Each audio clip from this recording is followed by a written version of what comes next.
தினமும் அதிகாலை நேரத்துல நீ தூங்கிக் கொண்டிருக்கும் போதே அந்த பெண்கள் எழுந்து விடுகிறார்கள். தூங்கிக் கொண்டிருக்கும் போது அவர்கள் ஜெபிக்க ஆரம்பிக்கிறார்கள்.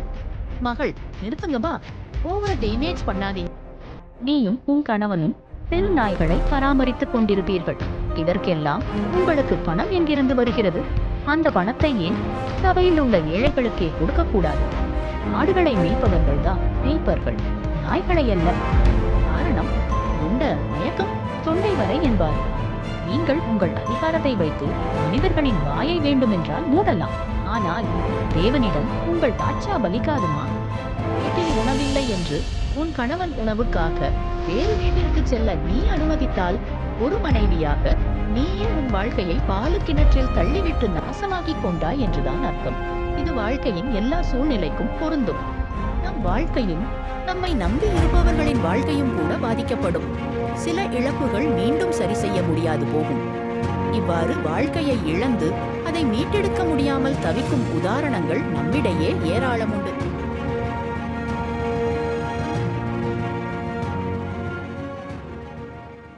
ஹாய் புஜ்ஜி, என்ன பண்ணிக்கிட்டே இருக்கே என்று அப்பா தனது மகளிடம் கேட்டார்.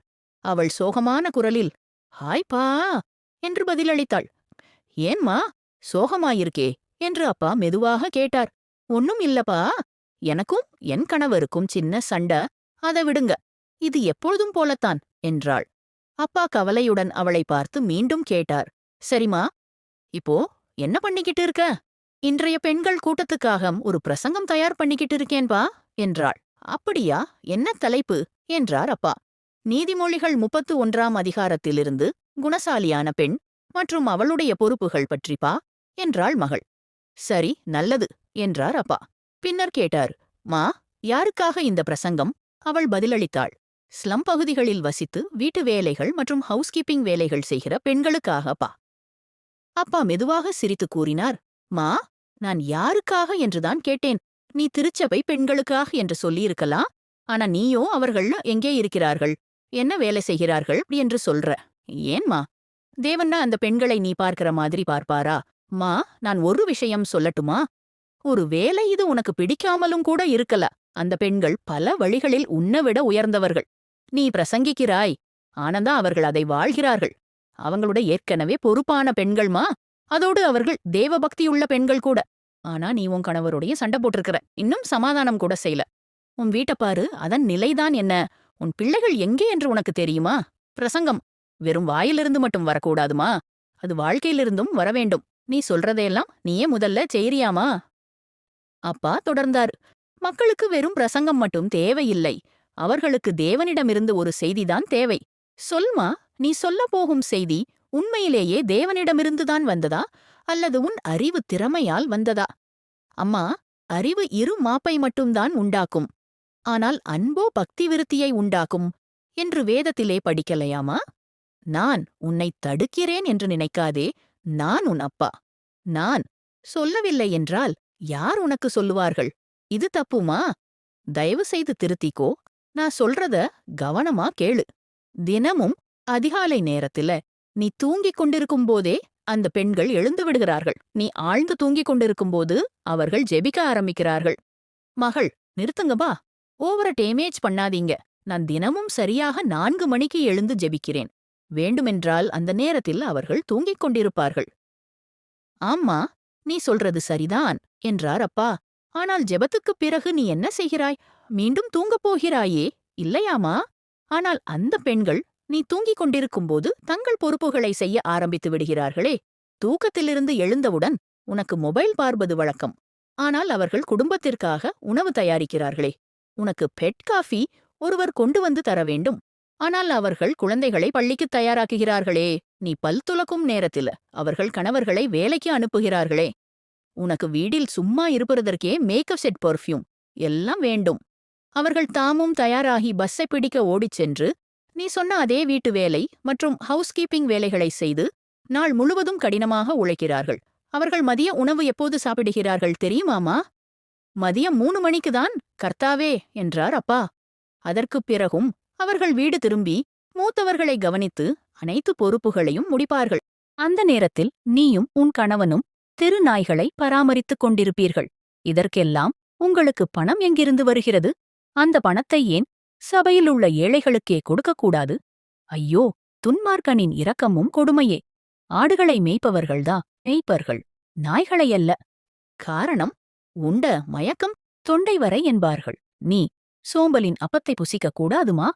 மிஞ்சின நீதிமான்களாயிருக்காதீங்கம்மா, புண்ணியவதீங்களே. அம்மா, நீங்கள் உங்கள் அதிகாரத்தை வைத்து மனிதர்களின் வாயை வேண்டுமென்றால் மூடலாம். ஆனால் தேவனிடம் உங்கள் பாட்சா பலிக்காதுமா? ஜாக்கிரதை. அப்பா தொடர்ந்தார். அதற்குப் பிறகுதான் அவர்கள் ஜெப கூடுகைக்கு வருகிறார்கள்மா. ஆனால் சோகமான உண்மை என்னவென்றால், நீ அங்கே வெறும் உட்கார்ந்து கொண்டு அவர்களுக்கு பிரசங்கம் மட்டும்தான் செய்வாய். ஜெபத்திற்குப் பிறகு அவர்கள் திரும்ப வீடு சென்று குடும்பத்திற்காக உணவு தயாரித்து குடும்பத்துடன் ஜெபித்து மகிழ்ந்து நிம்மதியாக தூங்குவார்கள். ஆனால் உன் வீட்டில் பாரு நிம்மதி இல்லை. உன் கணவனுக்கும் உனக்கும் சண்டை தொடர்ந்து கொண்டே இருக்கும். உணவு தயாரிக்கப்படாமல் பாத்திரம் பாட்டு பாடும். அப்பா மகளை பார்த்து, நான் உன்னை ஒன்று கேட்கிறேன், நேர்மையாக எனக்கு பதில் சொல்றியாமா என்றார். மகள், சொல்லுப்பா, உனக்கும் உன் குடும்பத்தினருக்கும் நிம்மதியான தூக்கம் உண்டாமா? பின்னர் மெதுவாக சொன்னாரு, மா, நீ குணசாலியான பெண்ணை பற்றி பிரசங்கிக்கப் போகிறாய், இல்லையா? ஆம்பா என்றாள். அவர் அன்புடன் பார்த்து சொன்னார், அப்படியானால் மற்றவர்களுக்கு சொல்லுவதற்கு முன் உன் இதயம் குணமடைய வேண்டும். குணசாலியான பெண் வார்த்தைகளால் மட்டுமல்ல, குணம், பொறுமை, செயல், அன்பு மூலமும் அறியப்படுவாள். அவள் அமைதியாக கேட்டாள். கண்களில் கண்ணீர் நிரம்பியது.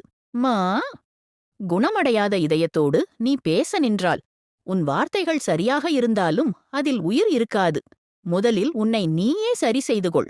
தேவனிடம் மன்னிப்பை கோரு. கணவனிடம் சமாதானம் பொருந்து. வீட்டுக் கடமைகளை பொறுப்பாய் செய். சுறுசுறுப்புள்ள பெண்ணாயிரு. அப்போது மட்டும்தான் உன் வார்த்தைகள் இதயங்களை தொடும். உன் வீட்டில் உணவில்லை என்று உன் கணவன் உணவுக்காக வேறு வீட்டிற்குச் செல்ல நீ அனுமதித்தால், ஒரு மனைவியாக நீயே உன் வாழ்க்கையை பாலுக்கிணற்றில் தள்ளிவிட்டு நாசமாக்கிக் கொண்டாய் என்றுதான் அர்த்தம். இது வாழ்க்கையின் எல்லா சூழ்நிலைக்கும் பொருந்தும். புரிந்ததாமா? அவள் கண்ணீரை துடைத்து தலையசைத்தாள். நீங்கள் சொல்வது சரிதான்பா. நான் அவர்களுக்காக ஒரு செய்தி தயார் செய்தேன். ஆனால் என் இதயத்தையோ தயார் செய்ய மறந்துவிட்டேன் என்றாள். அப்பா சிரித்து, அதுதான் குணசாலியான பெண்ணின் உண்மையான அழகுமா என்றார். அவள் அதை ஆழமாக உணர்ந்து, பா, நான் போய் எல்லாவற்றையும் சரி செய்து வருகிறேன் என்றாள். போமா என்றார் அப்பா. இன்று மாலை நீ பேசும்போது குணசாலியான பெண்ணை பற்றி மட்டும் பேசாதே, மாறாக நீயே அப்படிப்பட்டவளாக இரு என்றார். அவள் இப்போது அமைதியான இதயத்துடன் சிரித்தாள். என் அன்பான சகோதரிகளே, நீதிமொழிகள் 31:26 சொல்லுகிறது, தன் வாயை ஞானம் விளங்கத் திறக்கிறாள், தயையுள்ள போதகம் அவள் நாவின் மேல் இருக்கிறது. மேலும் முதல் கொரிந்தியர் 9:27 பவுல் சொல்கிறார், மற்றவர்களுக்கு பிரசங்கம் பண்ணுகிற நான்தானே ஆகாதவனாய் போகாதபடிக்கு என் சரீரத்தை ஒடுக்கி கீழ்ப்படுத்துகிறேன் என்று. வெறும் பிரசங்கத்தை பேசுவது, நம்முடைய இதயத்தை ஆராயாமல் மற்றவர்களுக்கு போதிப்பது நம்மை சத்தியத்திற்கு நேராக அல்ல, மாறாக ஒரு மாயையான வாழ்க்கைக்குத்தான் நடத்தும். உண்மை என்ன தெரியுமா?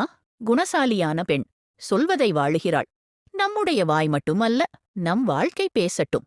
ஒரு உண்மையை சொல்லட்டுமா? நாம் பிரசங்கிக்காவிட்டாலும் எந்த நஷ்டமும் இல்லை. தேவன் தன் செய்தியை எப்படியும் சொல்லி முடிப்பார். ஈவன் ஒரு கழுதையை கொண்டு கூட. ஆனால் நாம் சரியாக வாழவில்லை என்றால் நம் வாழ்க்கையும் நம்மை நம்பி இருப்பவர்களின் வாழ்க்கையும் கூட பாதிக்கப்படும். சில இழப்புகள் மீண்டும் சரி செய்ய முடியாது போகும். இவ்வாறு வாழ்க்கையை இழந்து அதை மீட்டெடுக்க முடியாமல் தவிக்கும் உதாரணங்கள் நம்மிடையே ஏராளமுண்டு. இதை கூறுவதால் நான் பெண் பிரசங்கிகளுக்கு எதிரானவன் என்று மட்டும் எண்ணிவிடாதீர்கள். மாறாக குணசாலியான பெண்களின் நலனை விரும்புகிறவன் மற்றும் என் வாழ்விலுள்ள குணசாலி மனைவியின் கணவனும் கூட. பொறுமை காத்தமைக்கு மிக்க நன்றி.